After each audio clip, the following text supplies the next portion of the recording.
Good morning. Welcome back to the Pantry Prepper. It's Amanda, and yes, I am back. I took a huge hiatus, but we won't go into that right now. Why? But y'all, I'm going to be reviewing foods that are old and can you use them, such as I have a pack of these potatoes right here, and I want you to check the date out on them. The expiration was 2015. I will be doing a review on that. I'm not doing a review on that today. What I'm going to do is that we had a really good year with potatoes. And because I had such a good year of potatoes, I'm having to come up with a lot to do with them. Because here in the South, it's very hard to store potatoes over the year. So basically, we planted about 25 pounds of potatoes, and we ended up getting probably about 2 to 300 pounds, 250 to 300 pounds of potatoes. We've been eating them like crazy. But I don't like canning potatoes because I don't like the texture. So that's not a good way for me to store them. I'm actually going to be making what I call, other people call twice baked potatoes. One thing you can do, you can bake your potatoes, and once they've completely cooled off, dry them off. You see it's got condensation on it. Put them in the freezer and pull them out and use them then. That's perfectly fine. Way of storing them too if you got the freezer space, which is what I did. Was I baked these 2 days ago, put them in the refrigerator, and now I'm going to be making twice baked potatoes out of them. Because, well, let me show you what potatoes look like now. Okay, so here's 2 boxes of potatoes that we've got right now. As you can see, we planted these potatoes in March. We cured them, and as you can see, they're already starting to get roots on them where we need to plant them. So I'm going to try my best to use them up as much as possible. This box is completely full, and this one down here has got some in it as well. So like I said, this is probably about 50 pounds right here, and I probably got about 10 pounds over there that I'm using. So anyway, yes, I know this is not the best place right now. It's beside my washing machine, but hey, I'm doing what I can. So basically, I'll take you along today, show you how I'm making twice baked potatoes. I will be putting them in the freezer to use at later times to pull out for dinners or whatever. Trust me, if I make these right now and don't put them up, my son will have them made up because he loves them. Yeah. But basically, I'm going to be freezing these. So let me go ahead and I will bring you along with me as I make them. Now, like I said, I'm using stuff that we have from our garden this year. These are our potatoes. Come over here. These are green onions that I still have growing from my garden, green onion tops. We pretty much can keep green onions growing all year long. I actually did them in the greenhouse last year, but this year I'm just letting them grow where they were. They just slow down when it gets cold, but one day where I'm at, it could be 75. The next day it'll be 50. It's crazy, so they do well.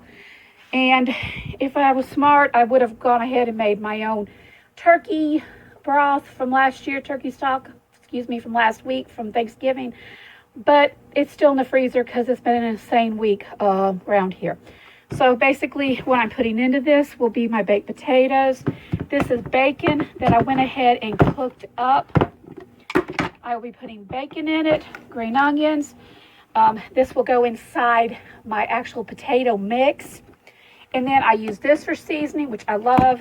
I use some garlic, cheddar cheese, and what else? I will also use butter to actually put on the outside, garlicky butter, to put some extra flavor. So let's get in this. And remember, this is a good freezer storage method of potatoes that you've got. If you've got a lot of potatoes in freezer space, you can make this stuff up ahead of time and you won't lose your potatoes. Because like I said, I'm really trying to find different ways to preserve potatoes right now.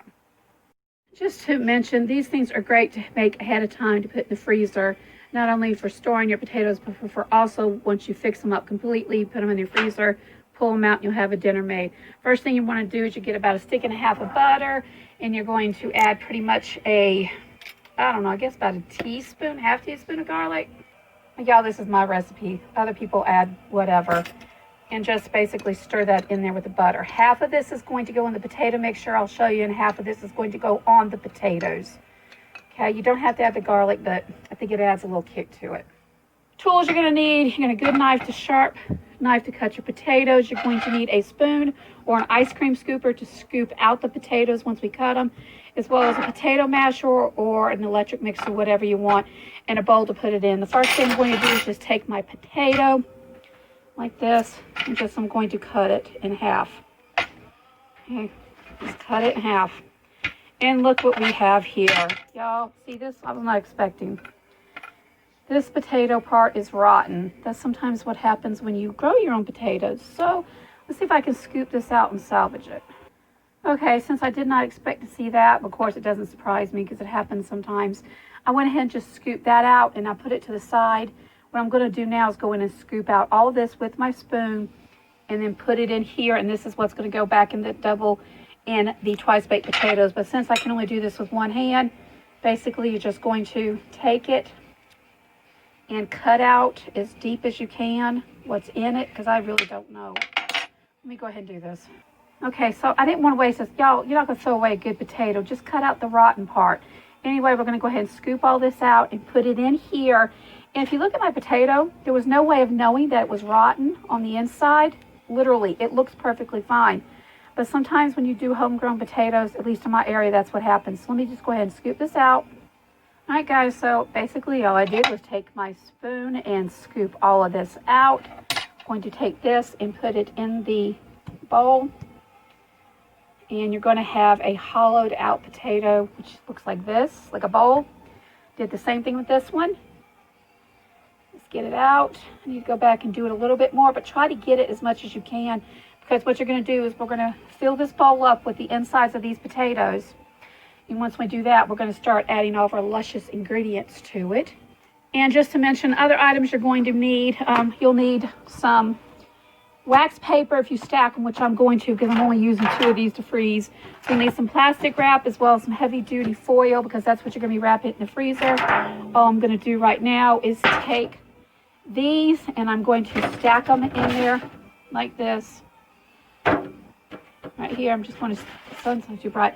I'm going to stack them until I get them all cleaned out, and I'll come back as soon as I got them all cleaned out. Guys, I've got all of my potatoes, the insides, put into my bowl. Here's everything right now. Here they all cleaned out. I did find a few more, and actually I need to go cut that out. A few that were rotten, I just cleaned them out. We don't want to waste. I have my pans ready, which I need to spread. So basically what I'm going to do is I'm going to take this, I'm going to mash it. First thing I'm going to do is to take my butter here, which is like a stick, and I'm just going to pour like half of it over, just half, and then I'm going to take my stock right here, and I'm just going to pour this in here. This is just what I use, okay? Pour that in there, not a lot, and then I'm going to take this right here, and I'm going to add a teaspoon of it, because this kind of gives me my flavoring, okay? Then I'm going to take my potato masher and just start mashing until I get these nice and creamy, almost the consistency of mashed potatoes, but not quite, because you want it chunky. And then I will start adding the rest of my ingredients. But first of all, let me go ahead and get this nice and smashed up, and then we'll go ahead and add the other ingredients with it. Now, if anytime while you're mashing this up, it seems like it gets a little dry, go ahead and add a little bit more stock to it. And I'm telling you, this stock right here, either your homemade or the stuff you get from the store, it adds a serious flavor to this that regular milk or cream can't add to it. That's why I add the butter. It gives it the creamy texture, but the stock gives it a little flavor. Okay, I got everything mixed up with those ingredients. This is kind of what it looks like. Kind of chunky, but not completely mashed. Now I'm going to go ahead and take all my green onions. It's about 1.5 cups. Add green onions to it. That's actually 2 pounds of cooked bacon. Yeah, these are going to be really bad, but yummy for you. Yummy, yummy, yummy. And get all of this mixed up. And this is what we're going to come back once I get this mixed up with the potatoes. Let me show you. I'm going to stuff these potatoes and then add some cheese to it.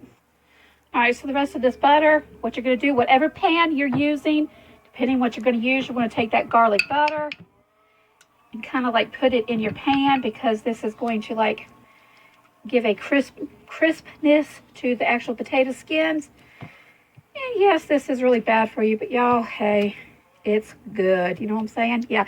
And remember, all this is going in the freezer, so to pull out for another time. So what I'm going to do is I'm going to pull out my potato skin that has been cleaned out. So I'm taking my potato skin that's been pulled out. I'm going to take this with my hands, and yes, is the best way to do it. I'm going to just stuff some in there, and you're kind of like, well, how much do I stuff?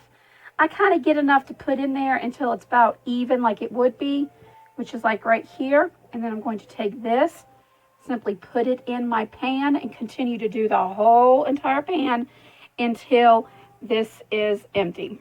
This is what I ended up with. I ended up with basically two 9 by 13 inch pans, a little smaller one, and I do have one in the oven cooking just because I want to show you what they look like afterwards. But these are not going into the oven. All I'm going to do now is get my cheese.